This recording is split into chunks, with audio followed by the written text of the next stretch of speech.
Okay, good afternoon to the audience in Australia and good morning to the audience in Indonesia. Welcome to the first session of the first day of this mini conference. And I am Abdul Hakim Masyhur, will be act as a moderator of this session. So there are two speakers who will give presentation about their ongoing research, which are Mr. Gunawan Tanuwidjaja, and then we'll be continue with Mrs. Cicilia Effie. So before we start the presentation of the first speaker, let me read the curriculum vitae of our speakers from this session. First of all, will be Mr. Gunawan Tanuwidjaja. Mr. Gunawan Tanuwidjaja is a PhD candidate in the School of Design, Faculty of Creative Industries, Queensland University of Technology, with the full support of the Australian Award Scholarship. He obtained his bachelor degree in architecture from ITB Bandung in Indonesia, and then he also got the Master of Science from National University of Singapore. He also certified architect of the Indonesian architects, and he is also a lecturer at Petra Christian University at the architecture study program. He teaches some of the courses, including inclusive design course, methods involving people with disabilities, older people, and pregnant women. His research currently is focused on the inclusive educational facilities, including libraries, schools, and dormitories. And in collaboration with the international partners such as UBCHEA, or the United Board for Christian Higher Education in Asia, JICA, which is Japan International Cooperation Agency, and SIF, which is the Singapore International Foundation, and UN Habitat. And for the second presenter, which is Mrs. Cicilia Effie, Mrs. Cicilia Effie actually currently is a registered clinical psychologist from Indonesia and have experience. She has an experience as a practitioner in various clinics and hospitals in Surabaya, and she also has several years of teaching experience, both as a part-time lecturer and also guest lecturer. And for his academic or educational background, she obtained the Bachelor of Psychology in Mandela Catholic University in Surabaya, and she continued her Master of Clinical Psychology in Airlangga University, and currently she is a PhD student in the Queensland University of Technology, and under scholarship of QT Postgraduate Research Awards. And his thesis is on exploring parental mobile device use and the influence on parent-child interaction, which we'll see the presentation later on. And okay, so without any further ado, we start our session for the first presentation from Mr. Gunawan Tanuwidjaja. So for Mr. Gunawan Tanuwidjaja, time and place are yours. Thank you so much, Mr. Lukman. I want to start my presentation with my slide. Sorry. Yeah. Okay. The title of my presentation today is actually Inclusive Education, the story of inclusive decision-making process with people with disabilities. In this opportunity, I want to acknowledge Australia Awards scholarships as my supporting scholarships, and QT, and also my campus, Petra Christian University. I also acknowledge several others important people like my supervisors, Associate Professor Janice Rieger, Professor Jill Franz, and Associate Professor Connie Susalawati that also presented, also gave speech in the opening of this seminar. I want to present my structure or presentation structure with this structure. First is the motivation of my study, introduction, research question and research objective, literature review, research methodology, and some finding in introductory program or project in Petra, and conclusion. And for all participants, you can access my PowerPoint in my website, designinclusiukpetra.wordpress.com. Okay, continuing to my motivation, actually, in 2019, I experienced blurry vision and difficulty to carry heavy stuffs because of uveitis. That's why I'm really also I have become one of the people with temporary disability. And because of this research, because of this condition, I want to emphasize that I want to continue to pursue my research. So I want first, the people with disabilities are really important according to United Nations Convention of Rights of People with Disability. So because of that, empowerment strategies are needed to remove the barriers faced by people with disabilities. And then in Indonesian, we have two acts. Act number 8 of year 2016 with for rights of people with disabilities, and Act number 20 year 2003 about education of people with disabilities. And because of this regulation, we have facilitated the people with disabilities in special schools for children and in inclusive education, inclusive schools. However, the implementation is not really effective, and many schools fail supporting the people with disabilities, according to JICA and Edwards 2014 and JICA et al. 2015. And therefore, and also Adi Utomo et al. Also support the argument for developing an inclusive education system and facilities. Therefore, one of the solution is actually developing an inclusive library. So my research is actually about inclusive library as one educational facility. And because we learned that we need to include the people with disability to redesign or to create service for the library. Therefore, we need inclusive decision making or inclusive design framework. Yeah, generally, inclusive design is known as creative process to deliver products or services usable by many as people as possible. But in the real condition now in Indonesia, we need everything to be pursued fast or to deliver fast. Therefore, we need another inclusive design model for developing countries with fast track development.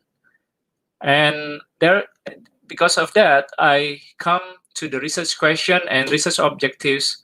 So the main research questions is actually what are the barriers and opportunities for inclusive decision making to be implemented in developing countries like Indonesia. And because this presentation is limited, so I just want to focus about one thing about the barriers of the implementation of inclusive design in library in Indonesia. So back to, this is a part of my literature review. I will talk about inclusive design and theoretical models of disability. Inclusive design in Commission for Architecture and Built Environment, England, actually has been also focused in architecture level. So we are not only talking about design products, but we also talk about architecture or educational building. So one of the example in the picture is actually library in UK. So with that, hopefully we can address the needs of people with disabilities. And several principles of inclusive design is actually focusing on the people at heart, including of people with disabilities, focusing with diversity and difference, and acknowledging there is no single design solution that can accommodate all users. And also inclusive design provide flexibility in use and convenient and enjoyable use. So therefore, we also need to see some example of inclusive design in other states or other country like US. So one of the library that has implemented inclusive design is actually the Aurelia library. This is actually university library, but they have also conducted inclusive design process for. This is the process of inclusive design. So they talk about redesigning or changing the old library with the new service and so on. So we also learn about this. And however, the problem with inclusive design in the developed countries like US or UK is actually, even in Australia, we don't really have problem with time. So the process in Aurelia library actually took 18 months process. So to conduct data collection, data analysis, and also 2-day intensive design charrette. Charrette is like a workshop, design workshop, involving all campuses stakeholders. So as you can see, these are the examples of inclusive discussion using maps, using model. So every data or every input is written down in the paper, and then later on, the architects and the team, the librarian team, actually include in the new redesign plan.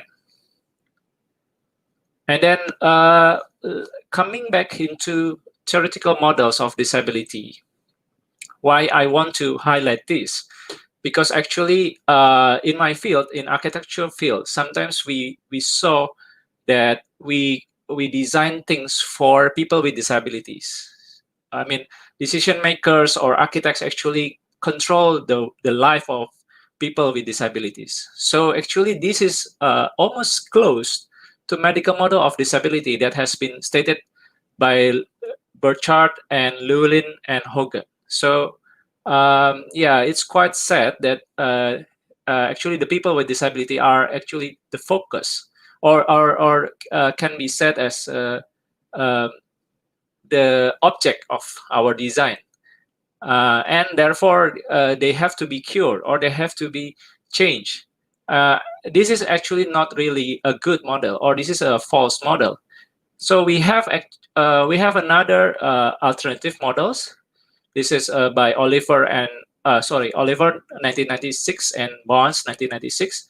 So the social model, actually a new concept in the 1990s, actually proposed the position of people with disabilities as a center of as a subject of changes. So they have to be facilitated, and they have the power now to change the barriers, or to create inclusive education.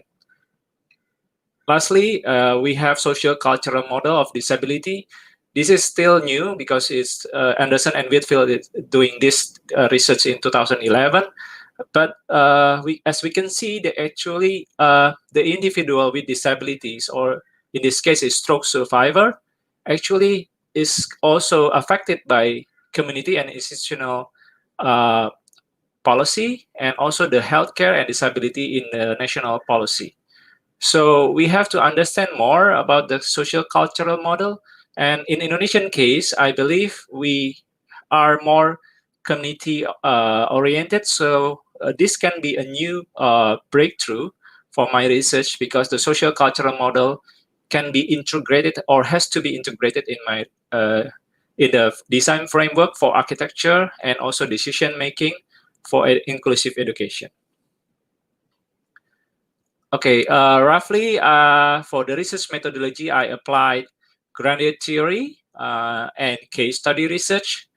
Basically, grounded theory is using qualitative procedure to conduct the interview and to collect the themes, or the important points from the respondents.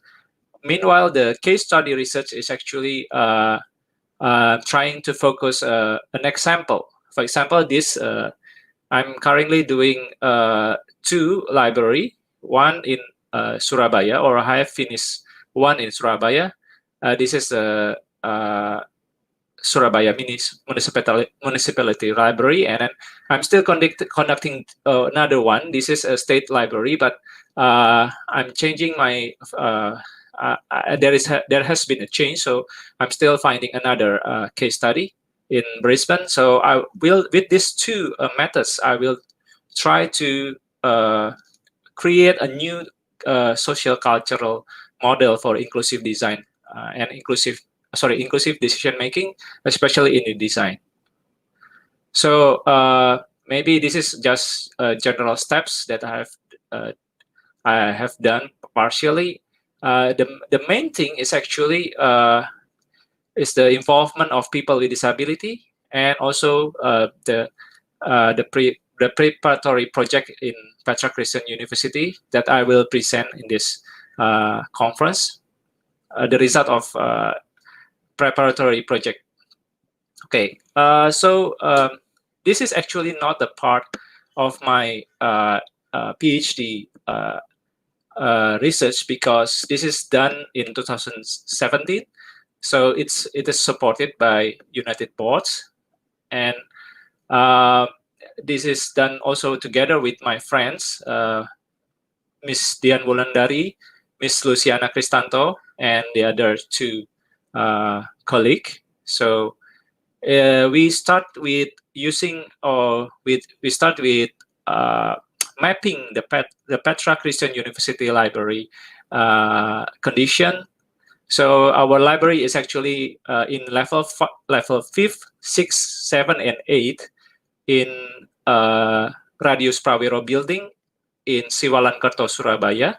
So for you who doesn't know Indonesian, it's quite close to Bali. Surabaya is only 1 hour from Bali, and Siwalan-Kerto is like a southern part, almost like Logan, or sorry, not Logan, maybe like South Bank, or yeah. So it's not in the center area, but it's quite vibrant, because we have around 8,000 students in there in our university. So we have also other users, like of course students with disabilities. We have older people, or older lecturer, pregnant lecturer and staffs, and also some children, especially when people bring our staffs bring the children to during, especially this is during holiday, not during school time. So we have some other users in our library. So after the identification, the accessibility documentation, and disability, we find also we did also disability simulation. I will show this. Come back to the picture. This is how we know about the problem. We conduct discussion, and then also we conduct simulation as people with disability. I believe this is quite new in inclusive design or inclusive decision making, because in the past, decision maker doesn't really understand the problem, because they don't do role play, or they don't understand the detail of the problem, and therefore we hope that with this methods we can do more inclusive design inclusive design process. Okay, some part. Sorry, this is the theoretical back to literature review actually, but I just want to highlight several points that has been found in Petra Christian project. We have problem with social trust between stakeholders and people with disabilities. Not many people with disabilities actually want to communicate to university leaders or head of librarian, because they don't really feel the trust. We have weak policy and legal enforcement. Of course, this is not in all Indonesian province, but generally we have weak legal enforcement, and limited awareness and acknowledgement inclusive design among stakeholders, and limited participation of people with disabilities as ID participants. One interesting assumption is actually in developed countries, we think that legal enforcement are really good, but I just cited from Ward, my supervisor, Ward and France. France is my supervisor, Prof. Jill France. Actually, in Australia, we have also problem with accessibility legal enforcement, especially in housing. So it's quite sad, but also it's quite interesting too. And another problem is actually limited time for implementation. Yeah, because now Jokowi style is very fast. We can deliver everything in very fast time. So that's another constraint for me, and limited budget for accessibility standards. Yeah, maybe I just want to highlight this because the building like ramps, elevators are very expensive. Sometimes the accessibility of people with disabilities are really, really hard or really, really bad. And we, as decision maker, we have to understand this. Okay. And I just want to show several slides because of my time constraint. This is the discussion made in Petra Christian University. This is Mr. Fauzi and Mr. Shakur. They are both using wheelchairs, so they describe the need of wheelchair accessibility in the library, and maybe the desk, and also the other accessibility. And this is Mr. Eka. So we are talking to also the blind people. So it's very interesting. During the blind, in the past, we don't really discuss with the blind because we think that they don't really understand the design.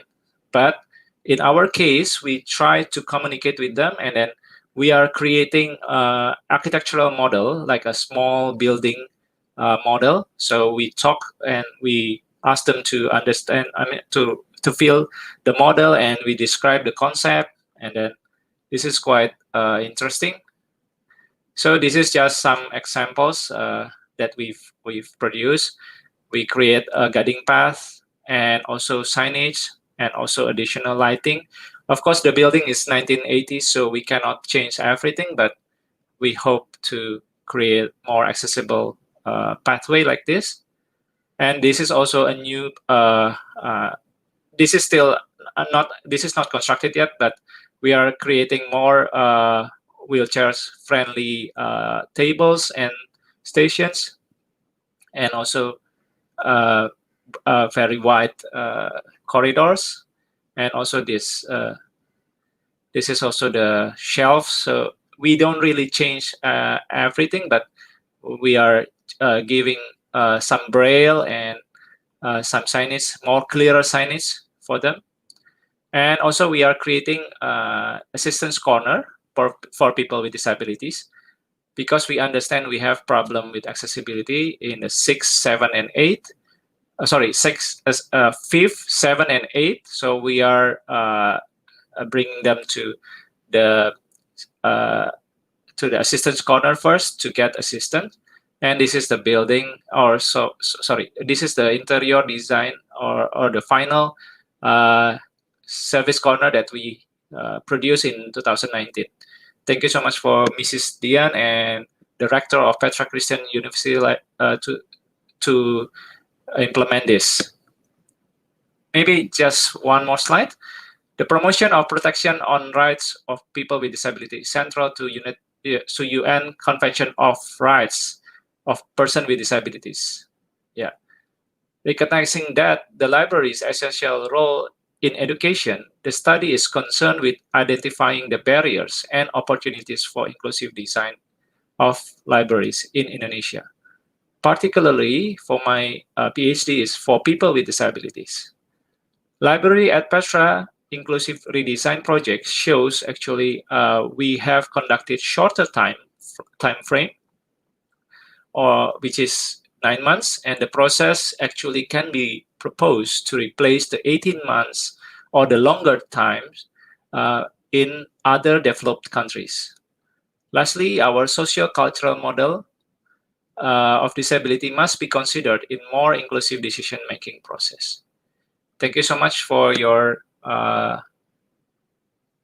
time, and I will return the presentation to Mr. Abdul Hakim Masyhur. Thank you. Okay, thank you very much, Mr. Gunawan Tanuwidjaja, for your very interesting presentation of the Thank you, topic. Mr. Hakim. So, okay, and we still wait about for the question. If you, the audience, want to ask a question, so you can just write it on the chat box from the YouTube channel. And so later on, if there is no questions, I think we can continue to next presenter, which is Mrs. Cicilia Effie. But we just wait until I think it's better for us next to move to our next presenter, Mrs. Cicilia Effie. Okay, I think without any further ado, we just let's start for your session now, and times is yours. Thank you.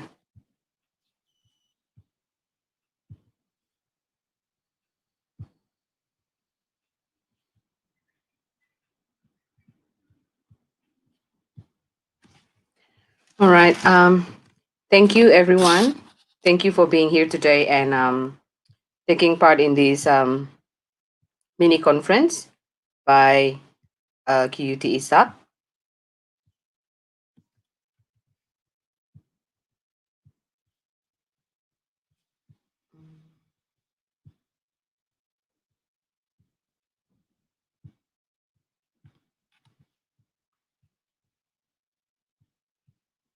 I would like to present my project. So it's on parental mobile device use and its impact on Australian families. So compared to Mr. Gunawan, my project is different in a way that because I haven't done any data collection. So this is for my confirmation stage. And so I don't have any data yet, but I would like to share what I have found so far. Before I start my presentation, I would like to acknowledge especially to my supervisory team in the Faculty of Education, as well as the ISAQ committee for the opportunity and all the hard work that they have done for the mini conference today. So I would like to start my presentation by showing one Australian cartoon. So this is designed by the well-known Australian cartoonist Michael Leunig. And in this special work, he's showing how a mother was busy on Instagram. And then when the baby fell out of the pram, she didn't realize it. So the baby wishing that he was loved like a phone. Looking at this particular cartoon, you will think that, oh, you know, this is the reality of being a mom nowadays.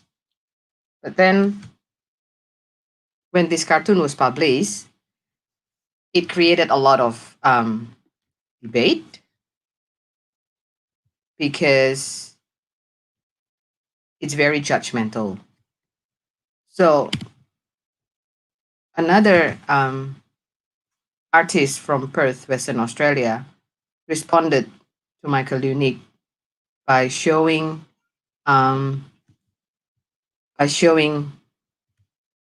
everything that she's doing behind the wall of her house. So these are everything that she's been doing, but unseen by the public. However, when someone sees a mother with the baby on the pram, holding a phone. In an instant, they say that that's it. That's how contemporary mother connected with their phone. The interesting thing is when the sibling of Michael Unique, the artist from the first cartoon, responded by making this third cartoon. So, as his sister, she decided to just shut, like Michael, um, by saying that being judgmental is not a way, is not a positive way to understand how parenthood or how parenting in this contemporary world, because with the use of mobile devices, it changes a lot of social aspect, including parenting itself. So the online debate on this cartoon was really um, interesting, because some parents say that, oh, it's just a reminder for me as a parent to interact with my children more, to put my phone down, during the family setting and everything else. But for some others, the first cartoon was too judgmental. So my study aims to contribute within academic literatures on how to understand parental mobile device use. So the background for my study is from the wider picture of mobile device use, as around 90% of the global population are currently using mobile devices. In Australia, on 2018, estimated around the same percentage of the Australian population are also using smartphones. So if you can see the numbers, almost everyone within the world population are using mobile devices. So parents are part of these users. In my study, there are two research questions to guide my studies further. So the first research question is, how do parents with children aged 9 to 12 years describe their mobile device use and its impact on their family? So with the first research question, I would like to understand how parents with different contexts of living, with different social contexts, describe the way they use their devices and how it impacts their family. The second questions, I'm looking at the children. So how do children aged 9 to 12 years describe their parents' mobile device usage and its impact on their family? So the difference between the first and the second research question is the participant, the subject. So for the second research questions, I'm looking at the description from children. So I want to integrate children perspective on parental mobile device use and its impact on their family. Before we go further to understand the way parents use their devices, it is important to understand the difference between mobile device in nature with the previous information and communication technology like television, radio, or even personal computer. So the contemporary mobile device is designed to fit with the hand size of the users. So as you can see, users can bring their smartphones or tablets, iPads, or iPod Touch easily. Even though the size of tablet or iPad is slightly bigger than smartphones, but then it's still easy for them to use. They still can scroll or tap or interact with the screen. So the current mobile device is designed to signify the intention for personal use. So it's different if you compare it to television or radio or a personal computer, because you have to place those technology in a certain place. So mostly it is static, fixed. And in order to use it, you have to go to that special place to use them. And sometimes you have to share it with other family members as well. So as mobile device users use their devices, they may experience positive reinforcement from the notifications. It can be from the vibration, from notification banner, or the blinking light, or the ringtone as well. As they experience positive reinforcement, it then support the checking habits, because users are expecting to receive instant rewards through easily access information. As mobile devices are designed differently than the previous technology, it may then create social changes in several areas. The first one is the changes in social interaction. So, one functional aspect of mobile device is as a medium to stay in touch with friends and families. And it promotes security because users know that they can maintain connection outside,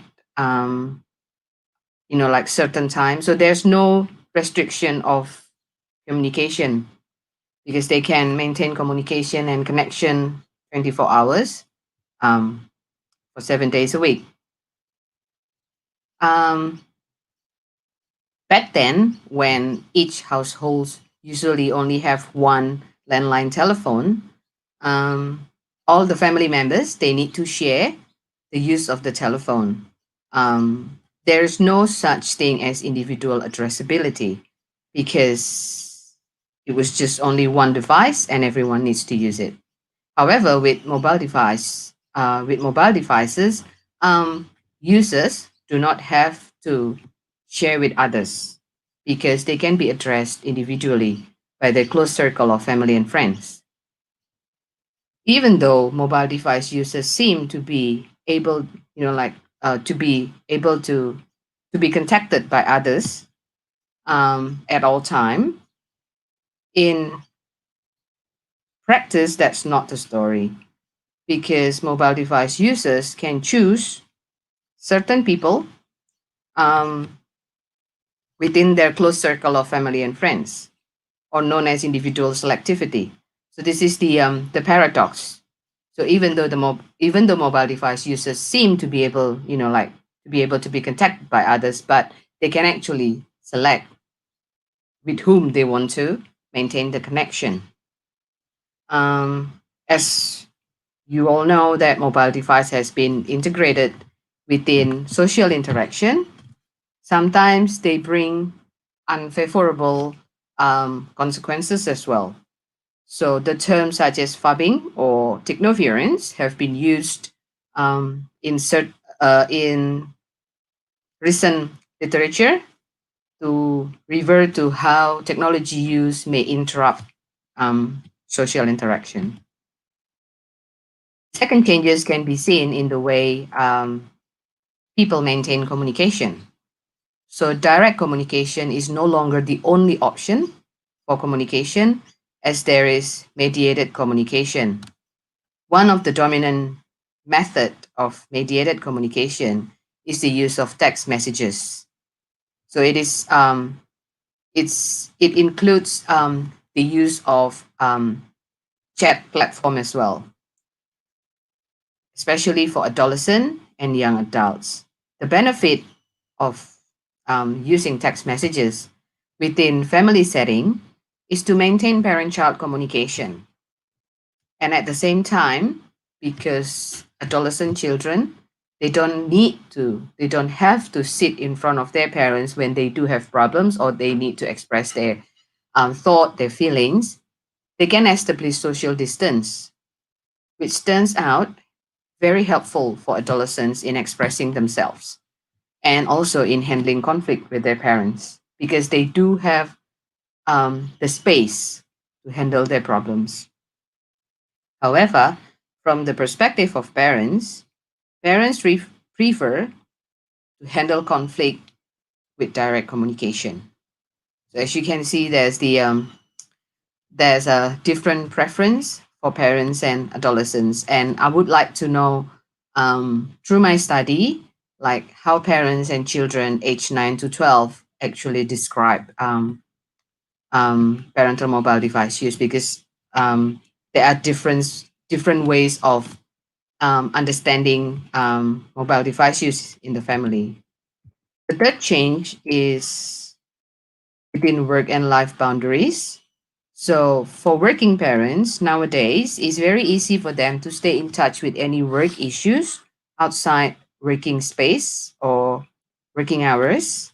So, they can work at home, in transit, or during vacation. However, it means that parental working hours is now being extended. The benefit um, for working parents by using mobile devices is that they can practice micro coordination. For example, parents can manage or contact the school or daycare when they are running late from the office. So they just need to call or inform the daycare or the school. At the same time, um, parents can also manage their work responsibilities while being at home with their family members. So it supports the well-beings of working parents. As you can see, that integration of mobile devices and other technology is is the key of the way we work and communicate and learn, especially in the current moment of the pandemic. So recent studies on family practices in the digital age confirm that parents and children mostly use their devices inside their homes.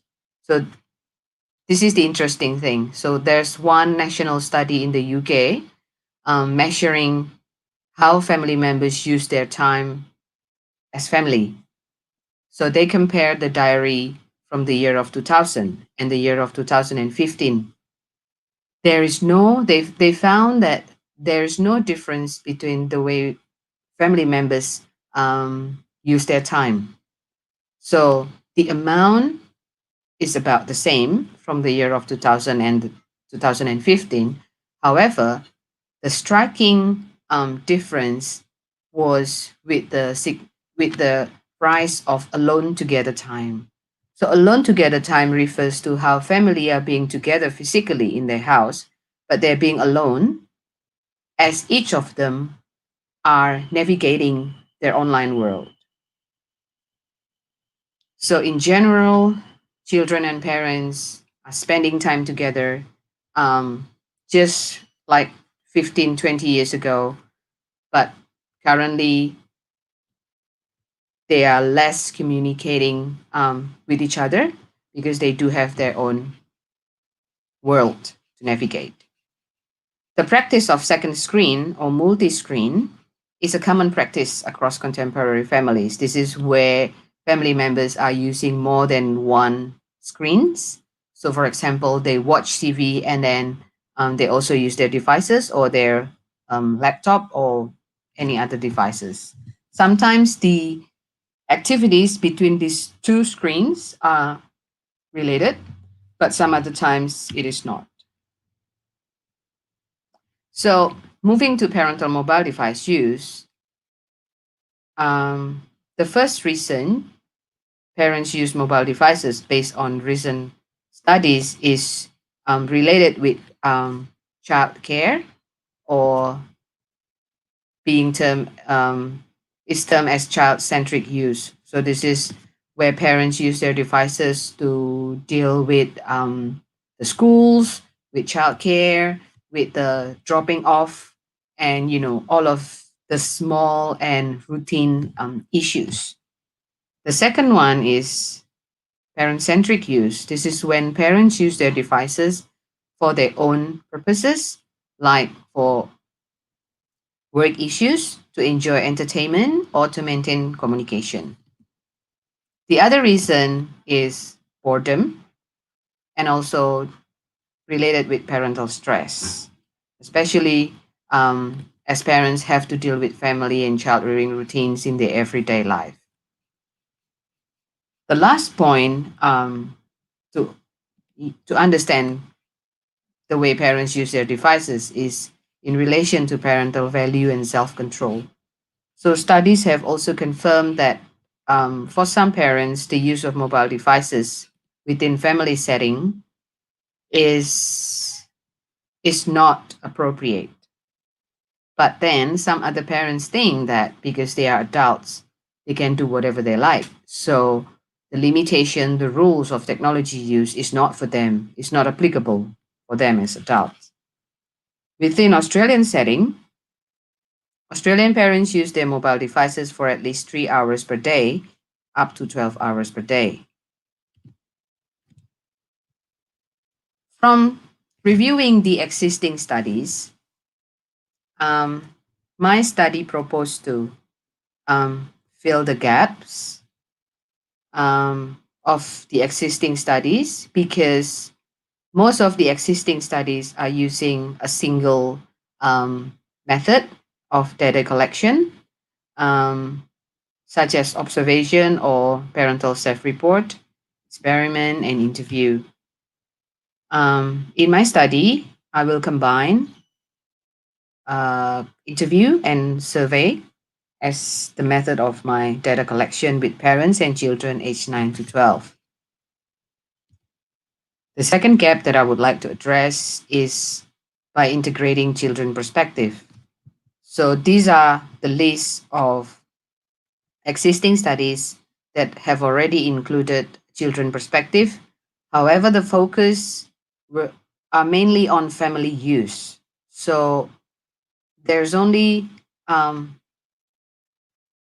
one, if I may say, only one recent study that is really looking at the way at parental use. And then there's another one here looking at parent and adolescent child use.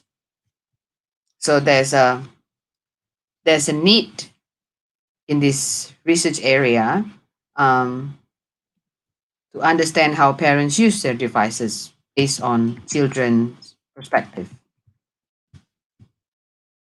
Next one, this is the conceptual framework that I built for my study.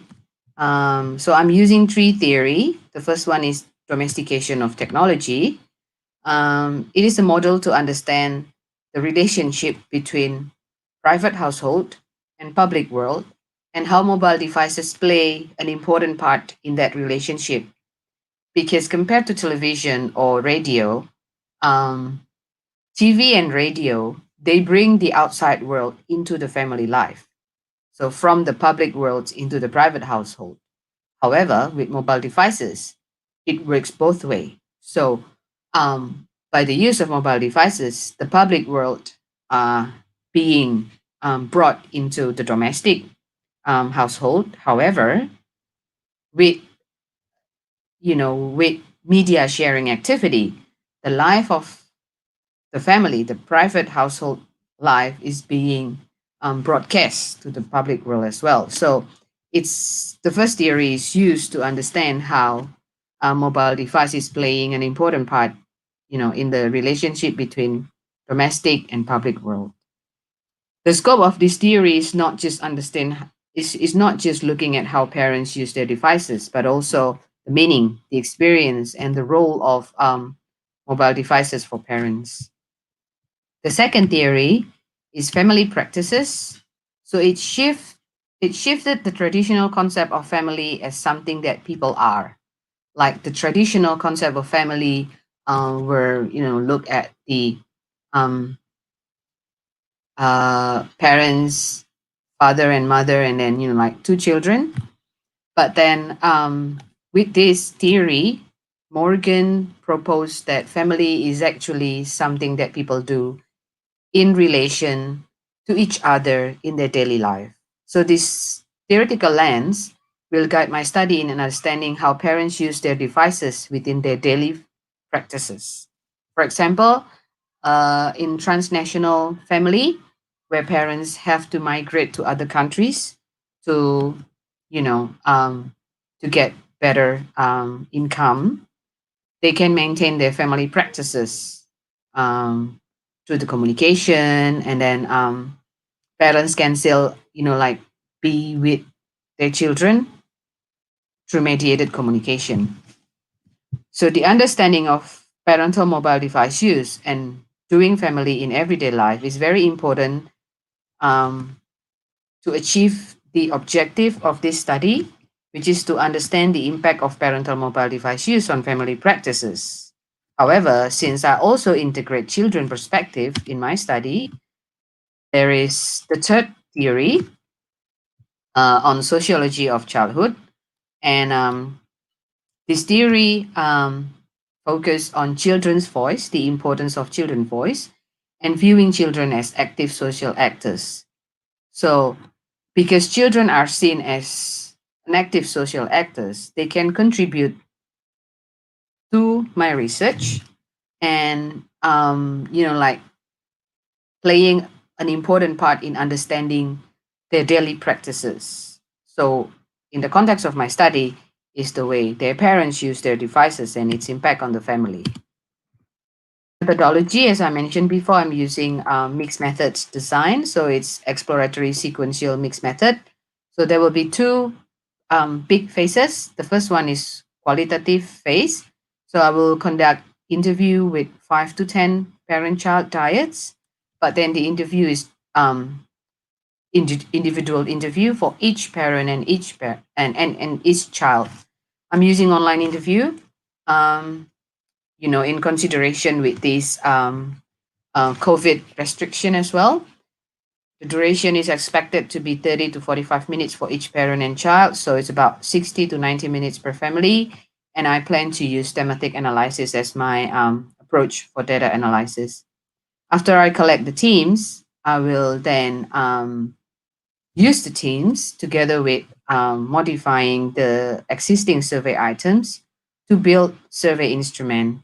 So as far as I understand from reviewing the literatures, this study will be the first study to come up with a specific survey instrument on parental mobile device use for parents and children. After pilot study and then revision of the survey instrument, then I will start the second phase, the quantitative phase, in which I will distribute online survey for 100 parents and 100 children through QUT key survey. It is expected that they can finish the whole survey within 10 to 15 minutes. And the data analysis approach is I'm going to use exploratory factor analysis. This is the proposed recruitment approaches. So I will distribute advertisement through online Facebook groups related with parents, and then local libraries and parent-child centers. I will also use campus services and put the advertisement on primary schools. For phase B, I will recruit participants using the same sites as phase A. However, since I'm going to recruit larger numbers, I need other strategies. So I'm following the existing studies related to mobile device use, even though not specific to parents. So I plan to use QUT media release and social media, as well as promotion through ABC, because ABC has been recently partnering with a group of researchers looking at big numbers of parents on the effects of smartphone use in parenting. However, this is only quantitative survey. So, there's no contextual understanding on how parents use their devices. And then the third one, I'm going to use email server within related organizations. The last one is the significance that I'm hoping to contribute. The first one is to provide contextual understanding on parental mobile device use in Australian setting. The second one is to integrate children perspective on the way parents use their devices and the impacts on family. And the third one is to develop survey instrument on parental mobile device use for parents and children. Thank you.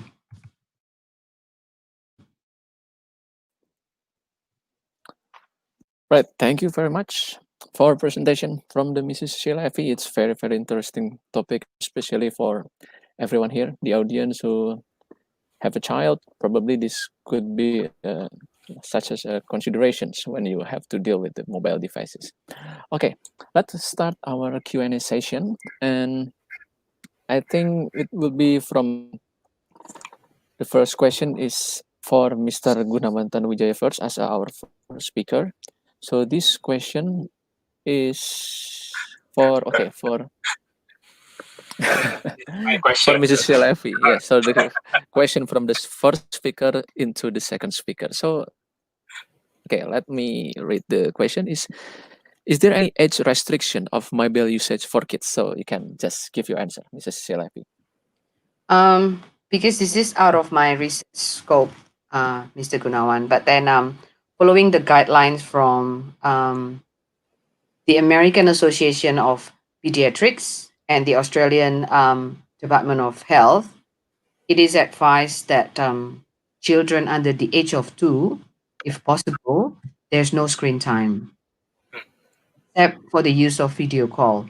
Because if you are using your devices to communicate using video call apps, it's still mirroring the real communication. However, if you are using devices for some other entertainment, it is expected not to use it for children under 2, but then for 2 years and older, they can use devices for maximum of 2 hours per day. Yeah, that's Thank you. the Very guideline. All right. Well, it's. I think that's the answer is very, very interesting, especially for me who has just got this son of 2 years. Yes, Okay, that's right. let's move to the next question. Okay, next question is again for Mrs. Sheila Effie. This is from Mr. Edwin Adrianta. Okay, so what's your stand on guilt shaming for parents using mobile device during the family time? That's it. Okay. This is a very interesting question. As I mentioned in my presentation in the early part, when I use certain cartoons, you can see that media and public in general use that method of guilt shaming. So they try to, you know, to make parents feel guilty and ashamed because they are using devices during family setting. However, it is important to understand that we need to understand the context of device use, parental device use. So it's not just pointing fingers to parents and saying that you should not use devices because you are with the children, but then we need to also understand the context that that started that usage. And yeah, so guilt shaming, um I hope I can address. I'm not saying objective because then it's hard to measure, but then I hope I can address the contextual understanding on the way parents use their devices, understanding the impacts based on their context of living, so we can actually move away from guilt shaming approach. All right. Hopefully, Mr. Edwin Adrianta will be very happy with that response from Mrs. Sheila Effie. And we move to the next question. This is from Mrs. Priscilla Adiasi is towards Mr. Gunawan. Is there any requirement to include the people with disabilities in development countries like Australia? and why we cannot implement the recommendation in Indonesia? Yeah, thank you, Mr. Hakim. Unfortunately, I haven't finished data collection in Australia, so so far there is no regulation for including people with disabilities in building or design or major projects. But we have some examples. For example, the transportation sectors, there is a focus group discussion for people with disabilities and decision maker. And we have also some example in New South Wales. They have also they have included the people with disabilities for creating a park or creating park design. So we have good practice from Australia that actually I want to bring to Indonesia, because I believe if we try it in Indonesian context, it will be better, because we have musyawarah, or we have collegial discussion, and we have gotong royong, we have a spirit of community. So actually we have that discussion culture, but yeah, maybe because we don't really understand the importance yet. Maybe lastly, if we include the people with disability, I believe all users, including women, pregnant women, older people, will be also understand, or will also get the better accessible building. Yeah, thank you. Right. Oh, okay, nice. Very nice response from Mr. Gunawan. And again, let's move to the next one, which is from Mrs. Kaironisha Rahmadita. I think the host should be up this question. Okay. It's also for Mr. Gunawan. The question is there any effect of simulation as disabilities to decision maker in Petra library case? That's it.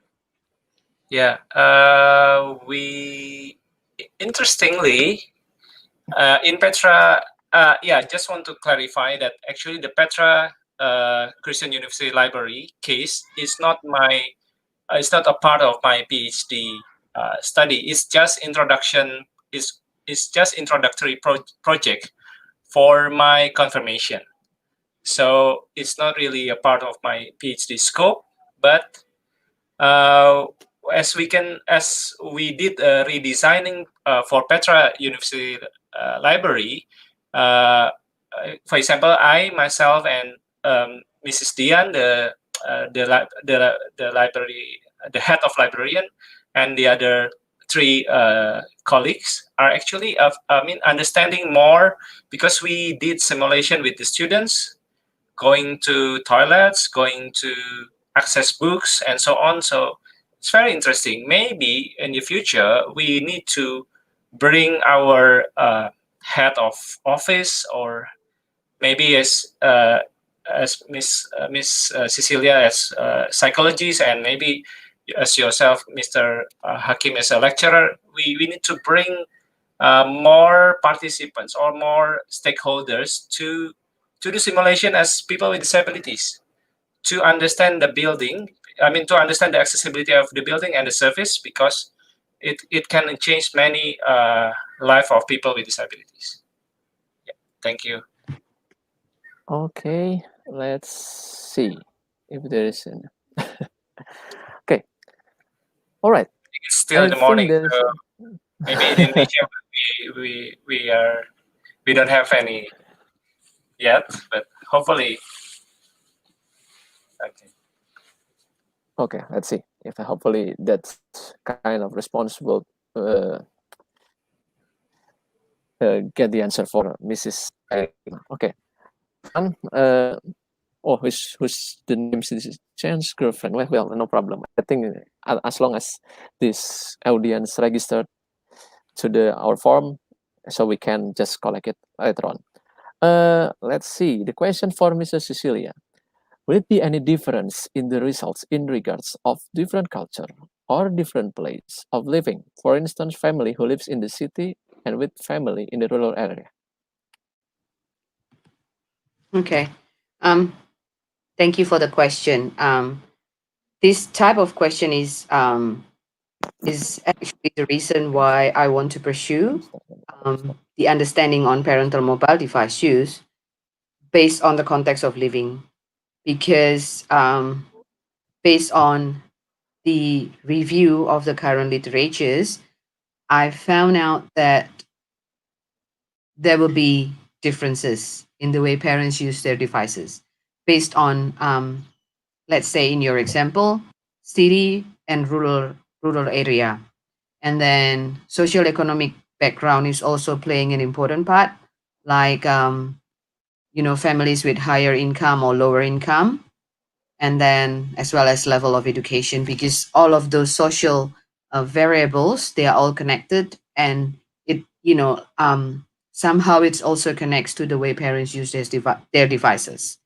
um, Low access to education from lower socioeconomic family, it also hinders understanding from parents on, like, why I cannot use my devices all the time, why I can't just like use my devices to babysit my children, because it's easier to handle things at home and everything else. So current studies show that families with lower socioeconomic income tend to use their devices higher, because then it's not a direct association, but then it relates with the low level of education and all the other social aspects. So it's very contextual. I hope I answers your question. Right. Okay. Very nice. Nice question. And let's see. Before I think, let's see if there is any question. Okay, no question. I think now it's for me, moderator. Would like to ask for all of the speakers first. Maybe for Mr. Gunawan. I don't know. Maybe you have said before in our first question and answer during this, and I'm concerned about, yeah, like you said before, especially when we designing facilities that have to deal with the disabilities. Like you said before, is there in Indonesia, for example? I don't know whether you have found or not. Is there any kind of regulation that uh, created by the government that control any kind of building that should include any facilities for disabilities? That's all my question first. Thank you. You can answer. Thank you so much, Mr. Hakim. We have lots of regulations. Yeah, starting with Act number 8, 2016. It actually control the derivation and then ministry regulation. Public Works Ministry Regulation number 14, year 2017. And we have other government regulation. I didn't have the name yet, but I can provide the detail in my website. But yeah, the problem is actually the regulations. There are too many regulations, and then we need also the local regulation. So the current situation in Surabaya, we don't have the local city regulation level for accessibility standards. That's why many of the new educational facilities in our public buildings can be not accessible, like in Australia. Yeah, so we don't really only need national one, so we need national, province, until the city level. That's why I think in my case, I need as presented before, I have social cultural model of disability. I have reviewed some social cultural model of disability and ecological model. We need to include the national level, province level, until the local level. So yeah, it's very interesting. We have so many regulations, but it's not really applied in detail yet. Thank you.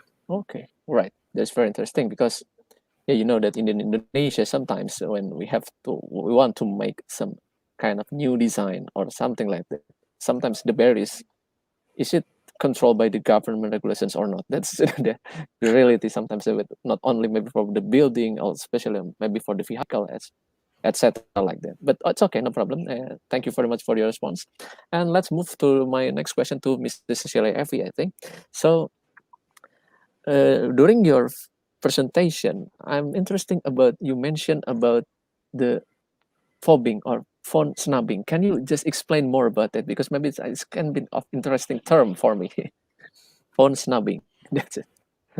Yeah. So fubbing is a term used to describe how someone in the middle of social interaction Okay. suddenly distracted by the use of their devices. So suddenly the eyes are no longer, focusing on their social counterpart, but then goes to the screen. So that's how fubbing is used to describe. Okay. One paper describe it as when mobile device users suddenly direct their attention to the screen of their devices. So Yeah. in that sense, the social connection is not being maintained because mobile device users do not maintain the eye contact, and then their body language as well is like um, um, separated from their social counterparts, because then they will be busy using their devices. So yeah. Okay. So they I use think fubbing and in technoference. So they are similar. yes. At least I get the the imaginations or some kind of example that you said before, that what kind of phone snubbing is. That's an interesting Yes. thing. Okay. And another questions, I think, for Mr. Gunawan Tanuwidjaja. It's from Mr. Ahmad Firman Amal. Okay. Do you mind to share with us about your project that involve both local and central government? Okay, that's your question. Uh, okay, I'm not sure with the question, but maybe I will talk a little bit on my data collection in Surabaya Library, because I haven't finished data analysis, but basically it is a Surabaya municipality library, so it's not really it's not really related to the central government. It's funded by the Surabaya government only, and it is used for public Surabaya public. But I have done some research in Jakarta, in some I have some examples also related, like National Library in Jakarta, and also provincial East Java Provincial Library. So in that case, we need to do collaboration, of course, like National Library in Jakarta. The national government will give funding, or will give design and so on, but the implementation should be related to the local government, right? So I believe the central provincial, I think we don't only have two, local and central, but we have three actually. Local or Surabaya or city level, provincial level, and central government. So we have three stakeholders to be involved to do design for example, the National Library and Provincial Library. Yeah. Unfortunately, because of time constraint, I need to focus on one library. I mean, my supervisors agreed to only take one library in Surabaya and then another library in Brisbane.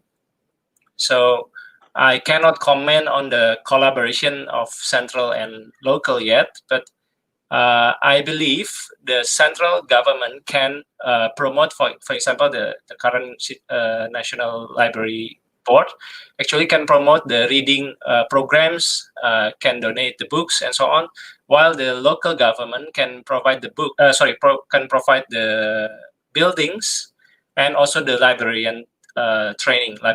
So I believe we can collaborate between the national, province, and local. And of course, we need to involve the people with disability. That's one of my recommendation for future. Yeah. Okay, thank you very much for Mr. Gunawan for your response from the question of Mr. Ahmad Firman Amal. And okay, let's continue. This is, I think, from Mr. Yoga Darmawan. I think this is not question but for Mr. Cicilia, but maybe you can just give your response about this opinion.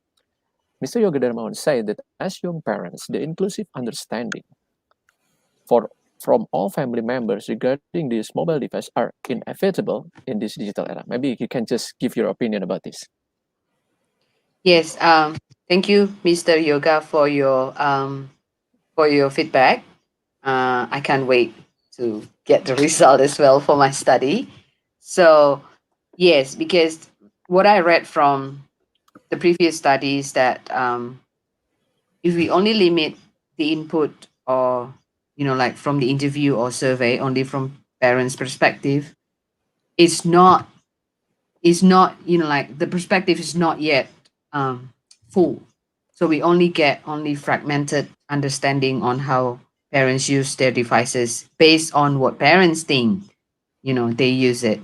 But then just to give comment to your feedback, sometimes I have to remind myself as well, because it's very easy to just grab my phone and then deal with everything that I have to do.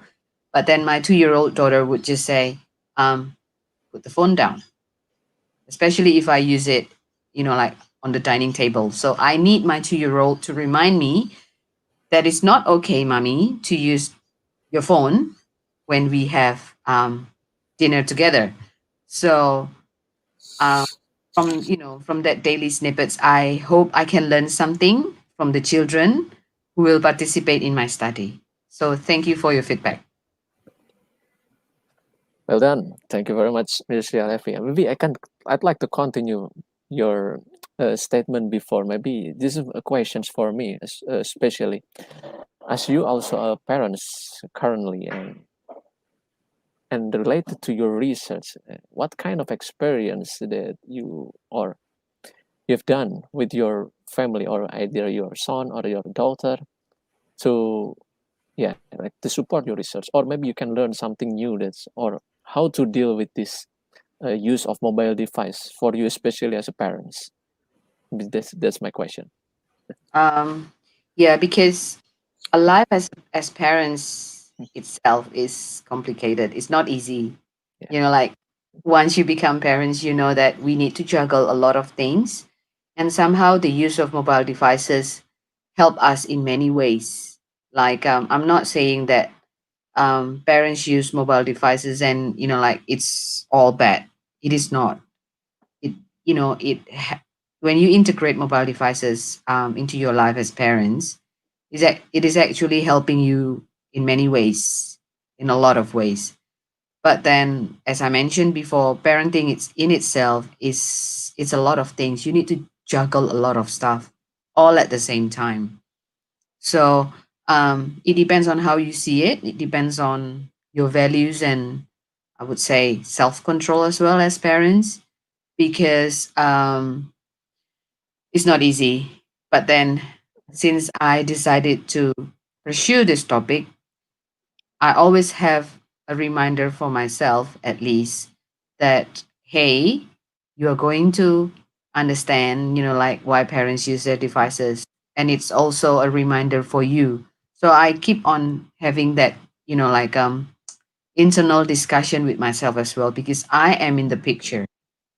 I am in the picture of my study. So I don't know if I answer your question, but then okay. It's just when I started this project, honestly, I didn't expect to be this complicated. But once I reviewed the studies and then talked to parents, I started to get the understanding that it's not as easy as I expected before. Alright. Yeah. Well, it's very interesting answer, I guess, especially for all of the parents here. No problem. I think it's a good response from you. And another question. It's for both speakers. So, what are the challenges doing research in Indonesia and Australia? For Mr. Gunawan Tanuwidjaja in Indonesia and Miss Cicilia FE in Australia. So I think start from Mr. Gunawan. What's your response to Thank you. this? The challenge. Thank you, Mr. Roland and Mr. Hakim. Actually, I will do both. So I can also share a little bit in Australia. So I'm doing now in Australia, and have finished my data collection in Indonesia.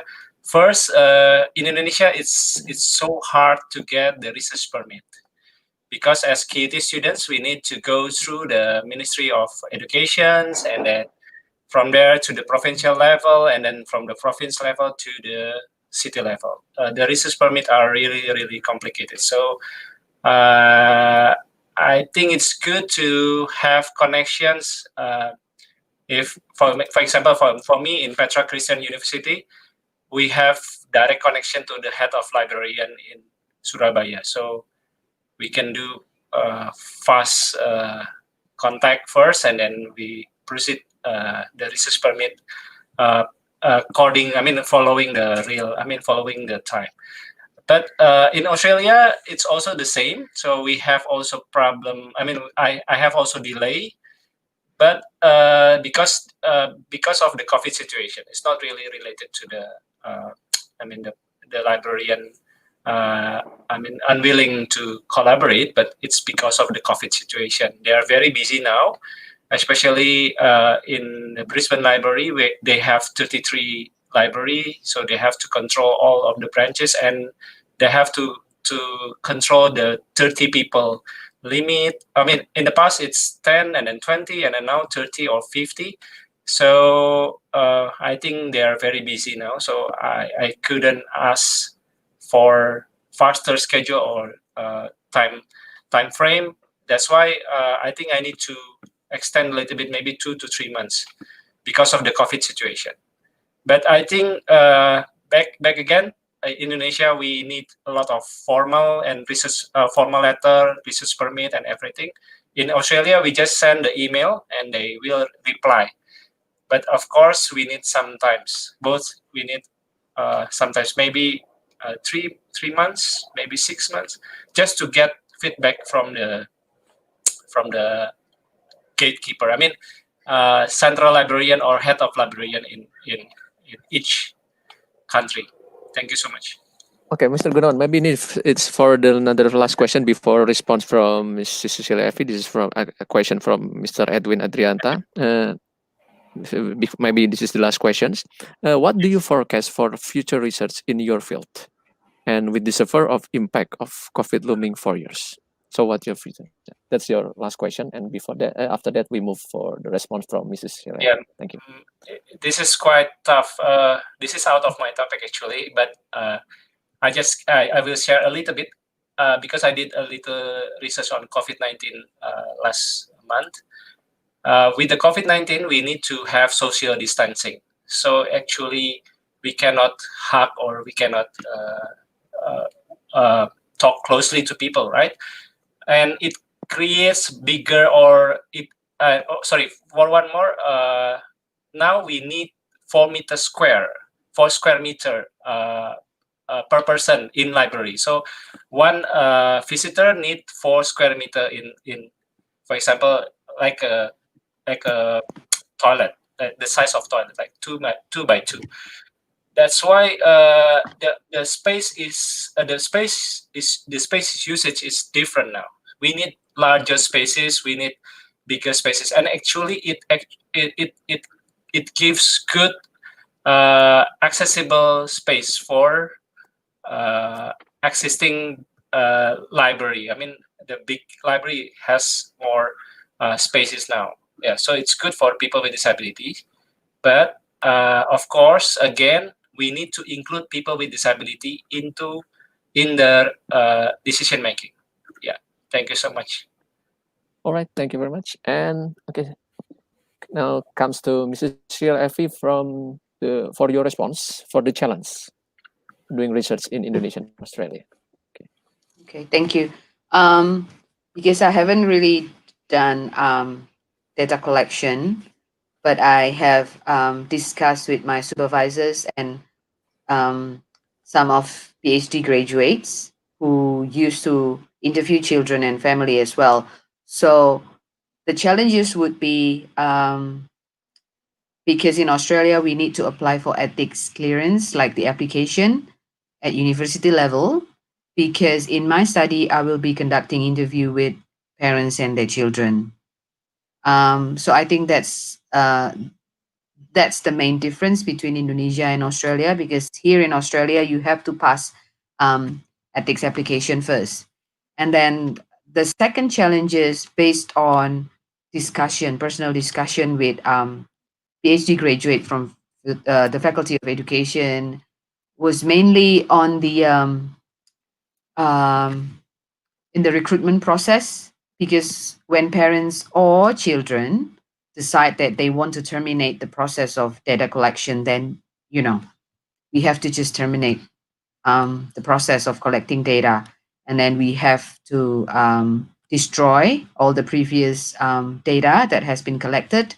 So yeah, I think that's the main challenges that I can see from my current position at the moment. But then, yeah, the first one would be the ethic, and then the second one is the recruitment and collecting data. Because here in Australia, there's a huge respect for um, like individual decision by participants. So we can't push them to participate if they decide that they don't want to participate. So we need to respect that individual decision. So that's another challenges. So it's different than when you um, conduct research in Indonesia. Yeah. All right, thank you very much. Okay, before we close this session, I think I'd like to request for all of these two speakers to give a closing statement. So start from the Mr. Gunawan Tanuwidjaja first for your closing statement. Time is yours. Yeah. I believe in the future we need to change our inclusive decision making process in Indonesia, more following the social model of disability, or with caring with people with disability more. So I believe the inclusive education will start with including the people with disability in decision making. Thank you so much. All right. Okay, let's move to Mrs. Cecilia Effie for your closing statement, please. I'm hoping that my research will contribute to help parents to understand, like the way they use their devices and how it impacts their family. So I really hope that by having children's voices in my study, it will help parents to understand the way they use their devices and how it impacts family from both sides. So it's not just from their perspective. That's the first one. And then the second one is that I hope, that I can contribute to the society in which we can stop the guilt shaming approach of pointing fingers to parents, when we see them using devices, and move toward the understanding, like on why they use their devices on certain time, and those kind of all of those social contexts that we need to understand before we judge someone. Okay, thank you very much. Awesome. So that's the end. All right, we just reached the end of this session. As a moderator, I'd like to say thank you very much for all the participating audience. We just give questions and also follow the presentation of this incredible both speakers. So I hope all of the information that given by the speakers will be very useful for the audience. Okay, then that's the end. And then thank you very much for your presentations, and see you again for the next session. And for reminder, for the audience, if you haven't registered yet, just please register your details on the registration form given on the comments chat. And also, we will still have another 2 sessions after this, which will be led by Mr. Yogantara as a moderator. Then there will be 2 topics is given by Mrs. Sari Nurudeta and Mrs. Fitri Octaviani. So that's for all. It's my time, and as a moderator, I apologize if anything that it's not appropriate. Hopefully, it will be useful for the next session. Thank you very much, and see you again. Bye.